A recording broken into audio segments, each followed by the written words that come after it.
हाय दोस्तों, कैसे हैं यार। आज हम देखेंगे मैटर और उसके states, matter and various states of matter.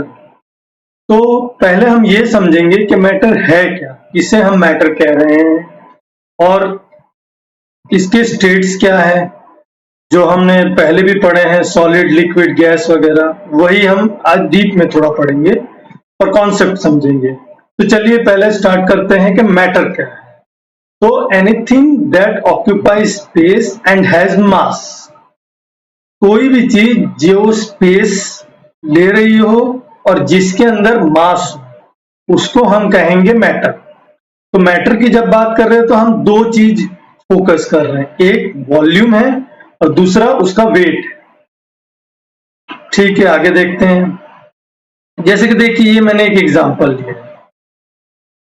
अच्छा, समझ लीजिए आप कोई भी नॉन लिविंग थिंग ले लीजिए, कोई भी नॉन लिविंग थिंग, जैसे कि आप टेबल ले लीजिए, चेयर ले लीजिए, या फिर हुआ कोई लोहे की रॉड ले लीजिए, आयरन रॉड।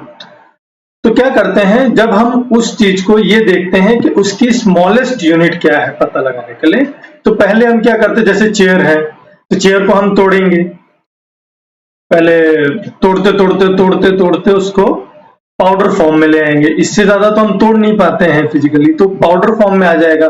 या आयरन रॉड है तो उसको भी हमने तोड़ा, तोड़ते तोड़ते वो भी एकदम पाउडर फॉर्म में मिलके हमको मिल गया। अब उस पाउडर फॉर्म को भी फर्दर तोड़ेंगे अगर हम, है ना। ऐसे इंस्ट्रूमेंट है जो उसको भी फर्दर तोड़ के देता है। तो जब हम लास्ट में तोड़ते हुए देखेंगे तो हमको पता चलेगा जो लास्ट में इलेक्ट्रॉन मूव करते हुए अराउंड न्यूक्लियस। तो ये जो लास्ट या स्मॉलेस्ट यूनिट जो हमको मिल रहा है, इसको हमने कहा एटम। मतलब कोई भी नॉन लिविंग थिंग हम तोड़ते हुए लास्ट में जिसमें पहुंचे हैं वो है एटम। और एटम, अब आगे देखिए, हम लिविंग थिंग का एग्जांपल लेते हैं। मान लो कोई भी लिविंग थिंग लिया आपने, एनिमल या प्लांट में से, जैसे हैंड है, हैंड की बात करते तो हैंड को भी हम लोग तोड़ने लग गए। या प्लांट में लीव्स ले ली, रूट ले लिया, स्टेम ले लिया, कुछ भी आप लीजिए, कुछ भी लीजिए, उसको तोड़ते जाइए, तोड़ते तोड़ते आपको इतना पाउडर फॉर्म में जो बचेगा उसको भी आप फर्दर ब्रेक करोगे, लास्ट में जो आपको मिलेगा उसे हम कहेंगे एटम।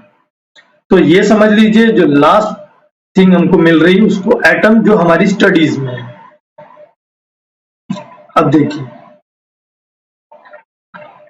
तो अब एटम की बात करते हैं। जब एटम आप देखोगे तो आप ये देखोगे कि एटम कैसे बना हुआ है। इलेक्ट्रॉन जो है वो रिवॉल्व कर रहा है, गोल गोल घूम रहा है न्यूक्लियस के अराउंड, और न्यूक्लियस जो सेंटर पार्ट है, ये देखिए, ये वाला न्यूक्लियस सेंटर पार्ट है, और न्यूक्लियस के अंदर है प्रोटॉन और न्यूट्रॉन।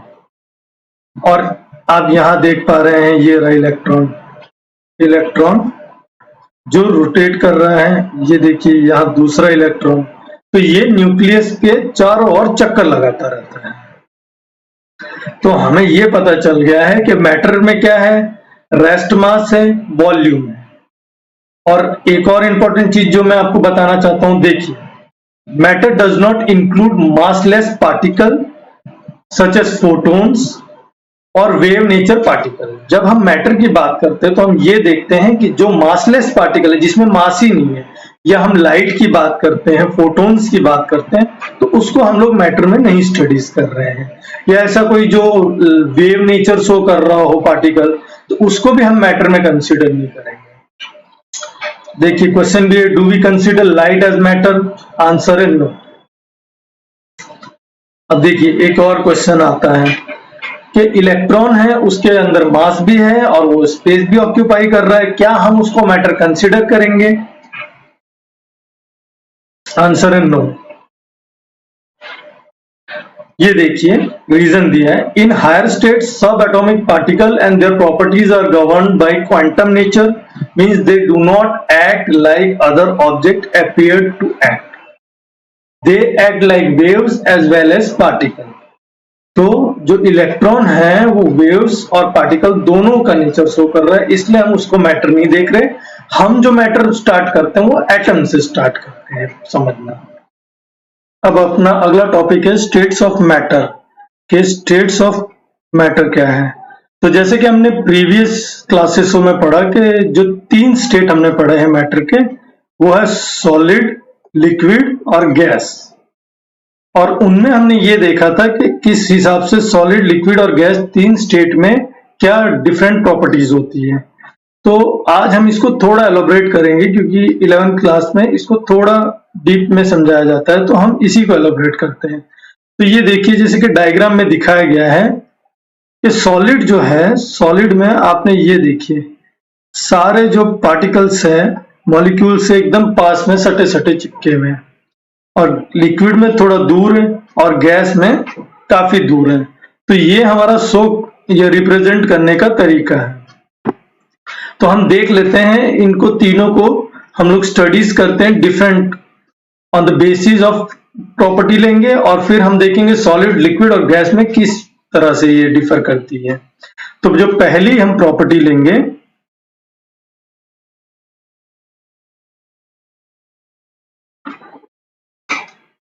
इंटर पार्टिकल डिस्टेंस लेंगे। तो इंटर पार्टिकल डिस्टेंस क्या होते हैं? जब दो पार्टिकल के बीच के डिस्टेंस को हम लोग देखेंगे। तो हमने डायग्राम में भी दिखाया था आपको, सॉलिड में देखिए कितना क्लोज है वो, और लिक्विड में थोड़े दूर है, और गैस में काफी दूर है। तो हम ये कहेंगे कि जब हम इंटर पार्टिकल डिस्टेंस देखेंगे तो सॉलिड के अंदर बहुत ही लीस्ट होता है डिस्टेंस, बहुत ही, और वो बहुत ही कॉम्पैक्ट होते हैं, क्लोज होते हैं। लिक्विड में सॉलिड के कंपेयर इंटर पार्टिकल डिस्टेंस ज्यादा होते हैं, और गैस में मैक्सिमम होते हैं, क्योंकि दूर दूर होते हैं गैस के पार्टिकल्स। सेकंड हम देखेंगे इंटरमॉलिक्यूलर फोर्स ऑफ अट्रैक्शन। अब मॉलिक्यूल के बीच के फोर्स जो अट्रैक्ट कर रहे हैं, मॉलिक्यूल एक दूसरे को अट्रैक्ट करते हैं, दूसरे से कंबाइन होते हैं, तो ये हम देखेंगे सॉलिड के अंदर intermolecular force of attraction maximum होता है, और गैस के अंदर लीस्ट होता है, सबसे कम। और लिक्विड के अंदर आप कंपेयर करेंगे तो सॉलिड से तो ये कम होगा, लेकिन गैस के मुकाबले ये ज्यादा होगा। अब थर्ड प्रॉपर्टी देख लेते हैं। ये बड़ी सिंपल है, हमने प्रीवियस क्लासों में भी देखी है कि shape and volume. Solid possess definite shape and volume. Liquid में कोई फिक्स शेप नहीं होता, और गैस में भी कोई फिक्स शेप नहीं होता। वॉल्यूम की बात करते हैं, गैस के पार्टिकल दूर दूर होते हैं, लिक्विड में गैस के कंपैरिजन पास होते हैं, और सॉलिड में बहुत ही पास होते हैं। अब हम चौथी प्रॉपर्टी देख लेते हैं, पैकिंग। पैकिंग कैसे होते हैं? सॉलिड के अंदर जो एटम या मॉलिक्यूल्स है वो हेल्ड होते हैं परफेक्ट ऑर्डर में। देखिए बुकों में तो यही लिखा जाता है, बट मैं आपको परफेक्ट ऑर्डर नहीं कहूंगा। हम ये कह सकते हैं कि कॉन्स्टिट्यूएंट एटम और molecules are held in orderly, मतलब ऑर्डर में रहते हैं, पास पास सटे हुए ऑर्डर में रहते हैं। जबकि लिक्विड की बात करें, particle are close to each other but they can move within liquid. पास में तो होते हैं लेकिन एक फिक्स ऑर्डर में नहीं रहते, वो मूव करते रहते हैं, और लिक्विड के अंदर ही अराउंड मूव करते हैं। जबकि गैस में क्या होता है? Particles are far apart comparing to both solid and liquid. जो पार्टिकल्स होते हैं वो दूर दूर रहते हैं काफी, और वो मूव करते रहते हैं यहां वहां। अब फिफ्थ प्रॉपर्टी देखेंगे, डेंसिटी। अगर डेंसिटी को आप लेके कंपेयर करते हैं तो सॉलिड की डेंसिटी हाई होती है, लिक्विड की डेंसिटी सॉलिड के कंपेयर में कम होती है, और गैस की बहुत ही कम होती है। जबकि चलिए मैं आपको डेंसिटी थोड़ा बता देता हूं। Density equals to mass upon volume. मानिए कि डेंसिटी जो हम कह रहे हैं वो है मास अपॉन वॉल्यूम। तो देखिए सॉलिड में मास ज्यादा होता है और वॉल्यूम कम में वो पूरा मास आता है, तो इजीली हम कह सकते हैं कि डेंसिटी ज्यादा है। लिक्विड में जो मास होता है उसके कंपैरिजन में वॉल्यूम ज्यादा होता है, और गैस में वॉल्यूम बहुत बड़ा होता है, जहां पे पार्टिकल्स मूव करते रहते हैं। जो मास पार्टिकल जिनकी हम स्टडीज कर रहे हैं काफी वॉल्यूम में घूमते रहते हैं, तो जब हम उसकी डेंसिटी निकालते हैं तो वो और कम हो जाती है। अब नेक्स्ट है डिफ्यूजन। डिफ्यूजन में एक प्रॉपर्टी है जिसके हिसाब से जब सॉलिड की बात करते हैं तो ये डिफ्यूजन प्रॉपर्टी नहीं शो करता। लिक्विड की बात करते हैं, ये डिफ्यूजन प्रॉपर्टी शो करता है, और गैस की बात करते हैं तो काफी रैपिडली शो करता है। नेक्स्ट देखिए, नेक्स्ट बहुत ही अच्छा और इंपॉर्टेंट चीज है समझने लायक, काइनेटिक एनर्जी। तो जब हम देखते हैं एनर्जी की बात करते हैं तो दो एनर्जी हम लोग पढ़ते हैं, एक होती है काइनेटिक एनर्जी, एक होती है पोटेंशियल एनर्जी। कोई चीज अगर स्टेबल है और ऐसी जगह है जहां स्टेबिलिटी ज्यादा है तो उसकी पोटेंशियल एनर्जी ज्यादा है, और काइनेटिक एनर्जी जैसे कि आप समझ लीजिए कि जितने ज्यादा मूवमेंट हो रहा है, जितना ज्यादा किसी के अंदर एनर्जी है, या कोई कम स्टेबल है, एक्साइटेड स्टेट है, ये सब काइनेटिक एनर्जी में आता है। तो काइनेटिक एनर्जी सॉलिड की होती है मिनिमम, क्योंकि वो स्टेबल है। लिक्विड की सॉलिड से ज्यादा होती है, और gas highest kinetic energy show करता है। नेक्स्ट है कंप्रेशन, मतलब आप कितना दबा सकते हो उसको, कितना वो दब सकता है। तो सॉलिड की बात करते हैं हम तो कैन नॉट बी कंप्रेस, या बहुत ही लिटिल कंप्रेस हो पाता है। लिक्विड की बात करते हैं तो कुछ एक्सटेंट तक वो कंप्रेशन शो कर देता है। गैस की बात करते हैं तो इजीली कंप्रेस्ड हो जाता है। नेक्स्ट है एक्सपेंशन ऑन हीटिंग, हीट करने में कितना एक्सपांड हो सकता है। तो सॉलिड की बात करते हैं तो सॉलिड में बहुत ही लो है, क्योंकि वो एक्सपैंड नहीं होता है, पिघल जरूर जाता है। लिक्विड की बात करते हैं मोर देन सॉलिड, सॉलिड से ज्यादा एक्सपैंड हो जाता है। और गैस की बात करते हैं तो गैसेस सबसे ज्यादा एक्सपैंड होती है। अभी हम लोगों ने 3 स्टेट तो पढ़ ली है, जो कि हम प्रीवियस क्लासों में भी पढ़ते थे। अब इसको हमने प्रॉपर्टी की बेसिस पे डिफरेंस देख लिए, जो क्वेश्चन बन जाता है explain the difference between solid liquid gas, explain the difference in the state of matter, तो हम ये लिख सकते हैं। लेकिन अब क्योंकि हम हायर स्टडीज करते हैं तो मैं आपको बता दूं कि इन 3 स्टेट के अलावा भी स्टेट्स होते हैं, और वो है जैसे कि plasma state, BEC, Bose-Einstein condensate, और टाइम क्रिस्टल या चेंजिंग स्टेट।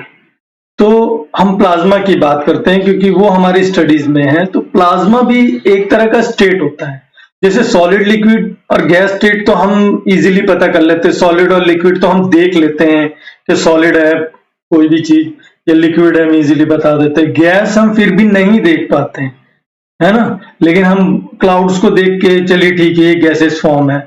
लेकिन मैं आपको क्या कह रहा हूं, उस गैसेस फॉर्म में भी जो कुछ पार्टिकल्स होते हैं वो न्यूट्रल होते हैं, जैसे कि ऑक्सीजन हुआ गैस, HO2, हाइड्रोजन H2, ये सब गैस हो गए। इसके अलावा भी गैसेस जो होते हैं वो आयनाइज्ड फॉर्म में होते हैं, उनमें चार्ज होते हैं, और जहां पे बहुत सारे चार्ज आयनाइज्ड गैस होती है उस स्टेट को प्लाज्मा स्टेट कहते हैं।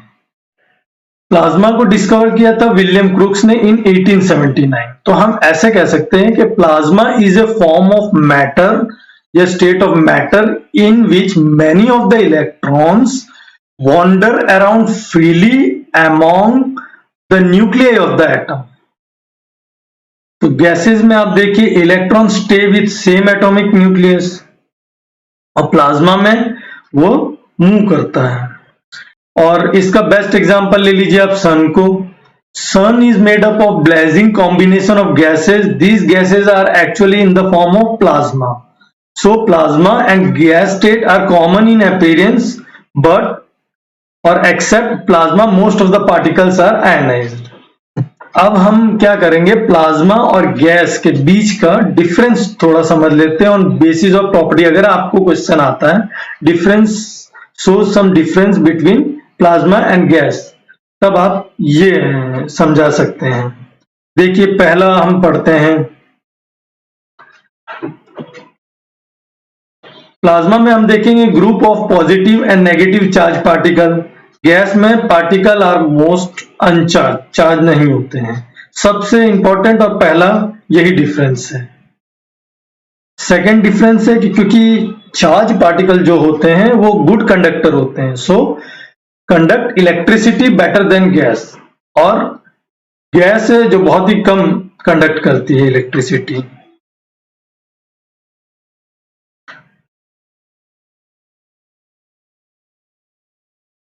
नेक्स्ट देखते हैं पॉइंट, वो है कि particles show respond to magnetic field due to charge in nature.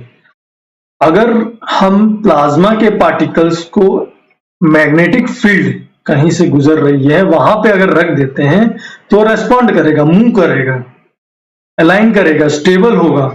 लेकिन अगर गैसेस को रखते हैं तो वो बहुत कम रेस्पॉन्ड करते हैं। तो ये कुछ हमने डिफरेंस देखे प्लाज्मा और गैस के बीच के। अब हम देखेंगे फेज चेंजेस।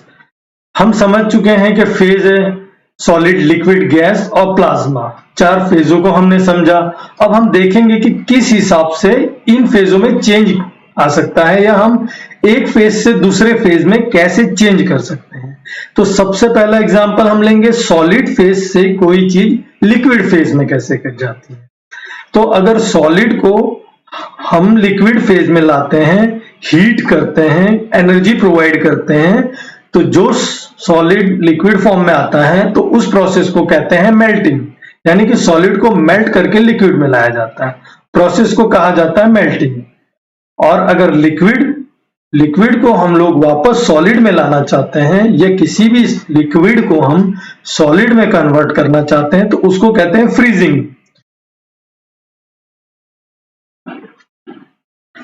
सेकंड है हमारा लिक्विड स्टेट से हम जब भी चीज लाते हैं तो उस प्रोसेस को कहते हैं वेपराइजेशन, यानी कि लिक्विड को हम वेपर करके गैस में कन्वर्ट करते हैं। और अगर हम गैस को लिक्विड में ले जाना चाहते हैं तो प्रोसेस कहलाता है कंडेंसेशन, यानी the process by which gases are converted into liquid is called as condensation. Definition ये लिख सकते हैं हम। उसके बाद हम देखते हैं थर्ड फॉर्म, वो है सॉलिड से गैस स्टेट में लाना। तो सॉलिड से हम लोग गैस स्टेट में डायरेक्ट लाते हैं, वो प्रोसेस कहलाता है सब्लिमेशन। और अगर गैस को यानी कि जो वेपर फॉर्म में है उसको हम वापस सॉलिड स्टेट में लाना चाहते हैं, एग्जांपल के तौर पे आइस, तो हम उसको कहते हैं डिपोजिशन। नेक्स्ट है अपना जो अभी नया स्टेट हमने पढ़ा है वो है गैस से अगर प्लाज्मा स्टेट में लाना चाहते हैं तो हम गैस को फर्दर एनर्जी प्रोवाइड करेंगे, हीट करेंगे ज्यादा, तो गैस आयनाइज हो जाएगी और प्लाज्मा स्टेट आ जाएगा। और उस प्लाज्मा स्टेट को अगर आप या किसी भी प्लाज्मा स्टेट को अगर आप गैस स्टेट में वापस ले जाना चाहते हैं तो जो उसके इलेक्ट्रॉन मूव कर रहे हैं या जो उस पे चार्ज है उसको हम लोग खत्म करते हैं। जैसे कि पॉजिटिव चार्ज है तो इलेक्ट्रॉन ऐड कर देते हैं, तो पॉजिटिव और इलेक्ट्रॉन ऐड होकर वो न्यूट्रल हो जाता है और उस प्रोसेस को कहते हैं डीआयनाइजेशन या रिकॉम्बिनेशन। एग्जाम्पल में हमने वाटर दिया है जो कि अभी गैस फॉर्म में है H2O, ये एक न्यूट्रल मॉलिक्यूल है और अब इसको फर्दर आप देख रहे हैं H2O प्लस चार्ज है और इलेक्ट्रॉन में नेगेटिव चार्ज है, तो ये प्लाज्मा फॉर्म में हम शो करते हैं इसको। तो दोस्तों आपने देख लिया कि कैसे हमने पहले मैटर को समझा और मैटर सबसे छोटी यूनिट एटम देख लिया। उसके बाद हमने 4 स्टेट पढ़ लिए, सॉलिड, लिक्विड, गैस और प्लाज्मा। और फिर हमने देख लिया कि इन स्टेट में इंटर कन्वर्ट कैसे होता है, सॉलिड से लिक्विड, लिक्विड से गैस और गैस से प्लाज्मा स्टेट कैसे बनता है। और अब हम इसके आगे फर्दर पढ़ेंगे नेक्स्ट टॉपिक, लेकिन उससे पहले प्लीज लाइक और सब्सक्राइब कर दीजिएगा। Thank you very much.